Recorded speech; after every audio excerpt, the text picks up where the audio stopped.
The internet is full of bro science, fake knowledge, half information, or propaganda. Your quest of reliable, authentic health information ends here. So subscribe this channel and hit the bell icon, and you never have to go anywhere else ever again. So आज का हमारा topic है omega 3 fatty acids. Omega 3 या fish oils आपने बहुत सुना होगा, भाई बहुत अच्छे होते हैं नहीं ये और वो। सो इसके बारे में what do you know, what should you know, और ये क्या है, क्यों खाना है, नहीं खाओगे तो क्या होगा, खाओगे तो क्या होगा, कौन सा चमत्कार होगा, क्या नहीं होगा, एटसेट्रा एटसेट्रा, आज हम जानेंगे इस वीडियो में। तो उसका हम अगर बात करें फिश ऑयल्स की, फिश ऑयल्स को इसीलिए खाने के लिए बोला जाता है क्योंकि ये एक डाइटरी सोर्स है ओमेगा 3 फैटी एसिड्स का। ये वो चीजें हैं, ये वो एक तरीके के फैट हैं, गुड फैट हैं, जो आपकी बॉडी को प्रॉपर फंक्शन करने के लिए चाहिए और मसल्स को चाहिए और ग्रोथ करने के लिए, cell each and every cells के ग्रोथ के लिए, मसल्स की एक्टिविटी के लिए ओमेगा 3 चाहिए।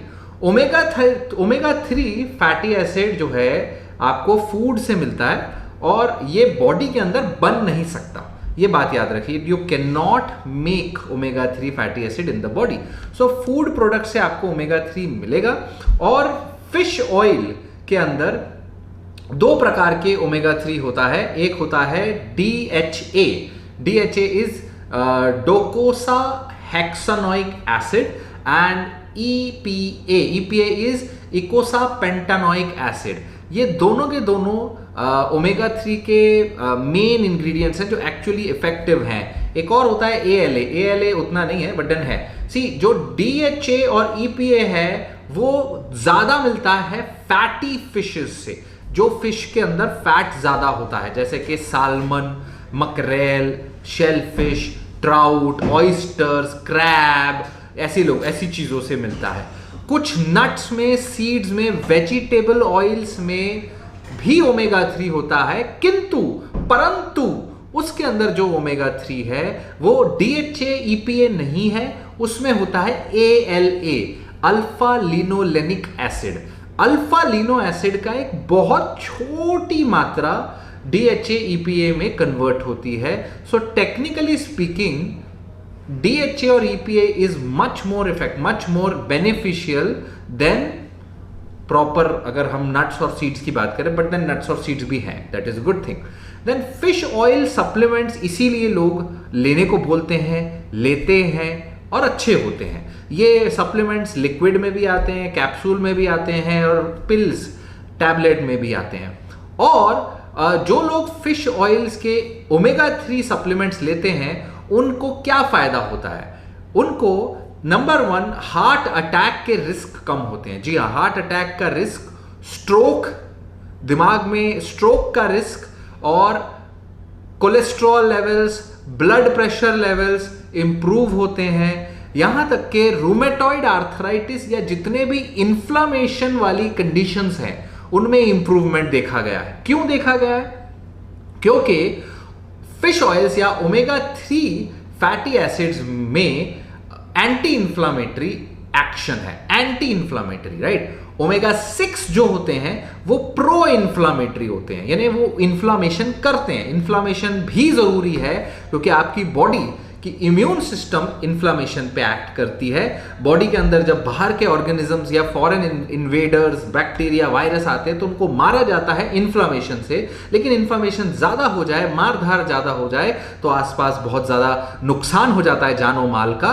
बिल्कुल वैसा ही शरीर के अंदर ऑटो इम्यून डिजीजेज, इन्फ्लामेशन से बहुत ज्यादा नुकसान होता है शरीर में। उसको कम करने के लिए, उसको मैनेज करने के लिए ओमेगा 3, ओमेगा 6 दोनों फैटी एसिड्स का एक रेशियो बैलेंस चाहिए। 1:4, 1:5 के रेशियो में, 1 ओमेगा 3 तो 1:4 ओमेगा 6 के रेशियो में।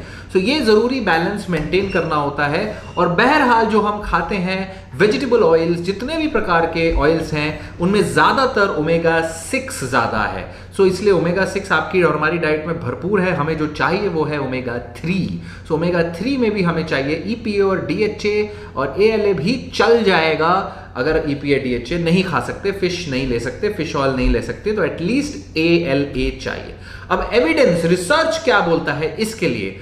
रिसर्च अगर हम करें ओमेगा 3 या फिश ऑयल्स के ऊपर, तो हार्ट डिजीज के ऊपर करी गई रिसर्च बताती है कि जो लोग टूना, साल्मन या ओमेगा 3 रिच फिश खाते हैं हफ्ते में 2 बार, तो उनके हार्ट अटैक के रिस्क कम हो, हफ्ते में 2 बार खाने भर से हार्ट अटैक के रिस्क कम हो जाते हैं। या फिर फिश ऑयल के सप्लीमेंट 6 महीने तक लेने भर से भी हार्ट रिलेटेड इवेंट्स यानी हार्ट अटैक, या फिर जिनको एक्चुअल हार्ट अटैक आ रहा है उनकी डेथ होने के रिस्क कम हो जाते हैं, यानी आएगा भी तो कम हैवी, कम डेंजरस वाला आता है। So yes, omega 3 are very very beneficial, right. और इवन जो पेशेंट जिनको कंजेस्टिव हार्ट फेलियर है उनमें भी omega 3 are very effective.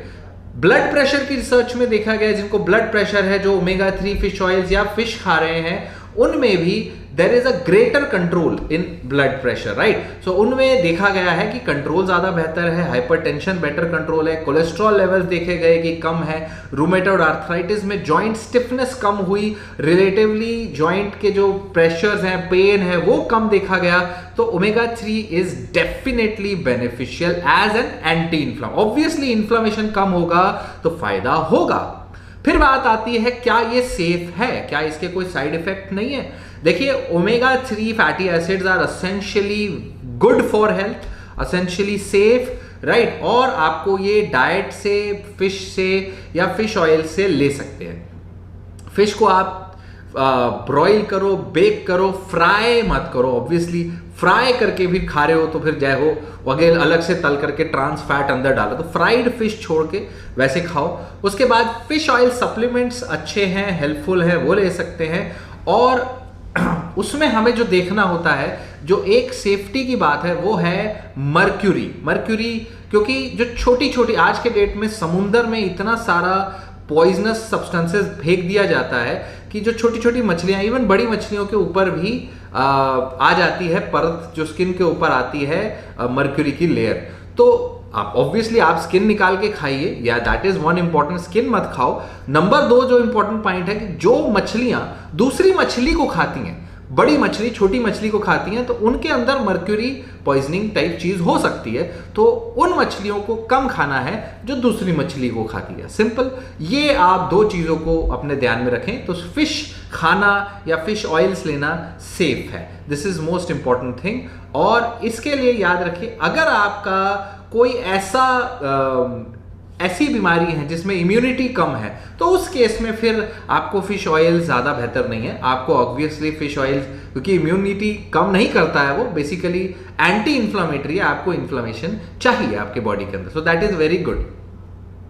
So safety की बात करें तो fish oils are generally safe, और फिश ऑयल सप्लीमेंट्स ले सकते हैं। और लेकिन कुछ केसेस में फिश ऑयल के साथ क्या साइड इफेक्ट हो सकते हैं? एक तो आप फिश के जैसा आफ्टर टेस्ट आ सकता है, बैड ब्रेथ आ सकती है, किसी किसी को वो डाइजेस्ट नहीं हुआ तो इनडाइजेशन, नोजिया हो सकता है, लूज स्टूल भी हो सकते हैं। लेकिन ऐसा कोई मेजर इशू नहीं है, कोई बहुत ज़्यादा दिक्कत वाली चीज़, बहुत ही ज़्यादा हाई डोज में नहीं लेना है, छोटी सी मात्रा है। हफ्ते में 2 बार फिश खा ली, यानी 200 ग्राम 250 ग्राम टोटल, या फिर एक गोली डेली बेसिस पे फिश ऑयल के ले ली, उतना बहुत है, राइट। और बहुत ही ज़्यादा हैवी डोज करने पर ही आपको कोई मेजर इशू आ सकता है, जैसे कि आपके अंदर मान लीजिए ब्लीडिंग हो सकती है, इंटेस्टाइनल, वो सब होता है। उतना तो नॉर्मली कोई करता नहीं है। इंटरैक्शन क्या होता है? देखिए, एंटी कोएगुलेंट्स जो होते हैं, एंटी कोएगुलेंट्स या एंटी प्लेटलेट या ऐसी कोई दवा जो आपके हार्ट के लिए काम करती है, तो ऐसी जो दवाएं हैं जो डॉक्टर्स आपको देते हैं, और मान लीजिए आप फिश ऑयल ले रहे हो, तो वो इनका इफेक्ट थोड़ा सा बढ़ा देती हैं। जी हाँ, तो एंटी प्लेटलेट, एंटी कोएगुलेंट्स का, हर्ब्स का, सप्लीमेंट्स का इफेक्ट बढ़ा देगी फिश ऑयल, ये ध्यान में रखेंगे तो ब्लीडिंग का रिस्क थोड़ा सा बढ़ जाएगा। ब्लड प्रेशर की दवाओं के साथ जब वो लेते हैं तो ब्लड प्रेशर थोड़ा कम हो जाएगा, तो आपका इफेक्ट दवाई का ब्लड प्रेशर पे पड़े तो ब्लड प्रेशर कम होगा, उसका ध्यान में रखिए कि हाइपोटेंशन ना हो जाए। कोई कॉन्ट्रासेप्टिव दवा ले रहे हो प्रेगनेंसी को बचाने की, तो fish oils might interfere with that थोड़ा सा। और वेट लॉस दवाएं, कोई अगर ऑर्ली स्टैट जैसी कोई दवा ले रहा है तो आपके वेट लॉस वाली दवा जो है वो फिश ऑयल का एब्जॉर्प्शन ही रोक देगी, कम कर देगी, तो उसको साथ में ना ले। इवन विटामिन ई के लेवल्स कम कर सकता है। Fish oil can reduce vitamin E levels also. So ये छोटे मोटे साइड इफेक्ट्स देखे गए हैं, इसलिए फिश ऑयल्स को आपने डाइट में इनकॉर्पोरेट करें, ऐसा नहीं कि धड़ाधड़ वो ही लेते जा रहे हैं। So this is the basic about fish oils. ये बेसिकली पॉली अनसैचुरेटेड फैट में माना जाता है और ये आपके हार्ट के लिए बहुत अच्छे हैं। फिर से बता रहा हूं, ट्राइग्लिसराइड लेवल्स कम करेंगे, रिदम प्रॉब्लम्स कम करेंगे, हार्ट अटैक, हार्ट के अंदर प्लाक बिल्डअप कम करेंगे, ब्लड प्रेशर कम करेंगे। कितना खाना है, वी ऑलरेडी टोल्ड यू कि आपको रिकमेंडेशन जो अमेरिकन हार्ट एसोसिएशन रेकमेंड करती है, वो रेकमेंड करती है 2 servings per week of fish rich in omega 3। वो बोलती है फिश खा लो, आप 100 ग्राम मच्छी खा लो, वो बेसिकली 2 दिन में 2 बार, हफ्ते में 2 बार, यानी 200 ग्राम यानी 250 ग्राम मच्छी खा लो पूरे हफ्ते में, बहुत है, राइट। या तो आप सालमन खा लो, मकरेल खा लो, ट्राउट खा लो, सार्डिन खा लो, टूना खा लो, ऐसी कोई मच्छी खा लो।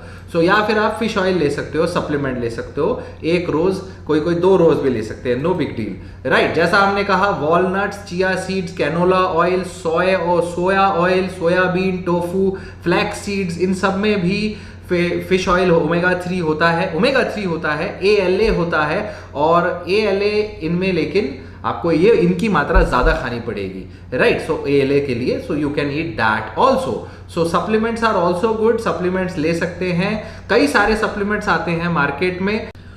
सो if you want me to suggest supplement for omega 3 का अगर आप चाहते हैं कि कोई सप्लीमेंट हम आपको बताएं, तो हम आपको एडवाइस करेंगे एनवेदा का ओमेगा 3 सप्लीमेंट। एनवेदा के ओमेगा 3 के सप्लीमेंट के अंदर EPA और DHA दोनों ही मौजूद है, साथ में ओमेगा 3 भी है। So it's a good supplement जो कि आप डेली बेसिस पे ले सकते हैं, आपके जॉइंट्स के लिए, हार्ट के लिए, ब्लड प्रेशर, कोलेस्ट्रॉल के लिए, या बॉडी के ओवरऑल एजिंग, इन्फ्लामेशन के लिए भी ये अच्छा है। So this is the one I will suggest, और इसके लिंक डिस्क्रिप्शन में मैं दे दूंगा, आप जाके वहां से ट्राई करिए और फिर हमें बताइए आपको कितना फायदा हुआ, कितना नहीं। और इस वीडियो को शेयर जरूर करना है, लाइक करना है, लाइक करेंगे, शेयर करेंगे तो ही ये दूसरों को रेकमेंड होगा, ताकि उनको पता चले इसके बेनिफिट्स और वो भी फायदा उठाए। Thank you so much guys, stay connected, stay healthy.